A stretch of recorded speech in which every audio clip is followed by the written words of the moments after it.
So power hitting, there is a method behind the madness. It's not as simple as just going out there and striking the ball.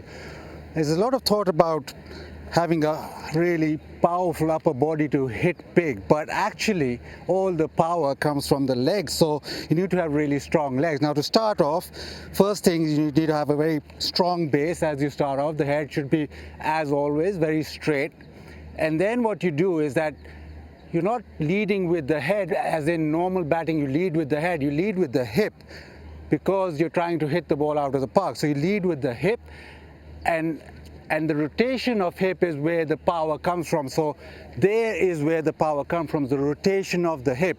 And you want to be right front on, so both legs, once you're striking the ball, this is the position you should be in, with both legs front on. And remember, the back leg has to be bent for all that power to then be released to the hand. So basically position like that.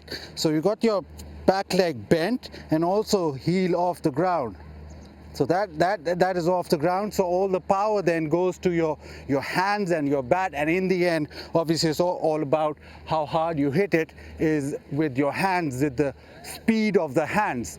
And once you start doing that, that's the basic drill of power hitting. That's the most powerful position you can get it and hit it out of the park. Now power hitters need room, so most of the power hitters will give themselves rooms outside leg stump to be able to just release those hands. You don't want to be on off stump or middle stump, because then you struggle with the ball in between those stumps to hit them away.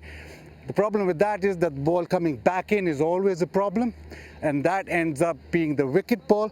But as we've seen so often in T20 cricket, all these power hitters, once they get the bat through the line of the ball, or once they get the connection, it goes out of the park.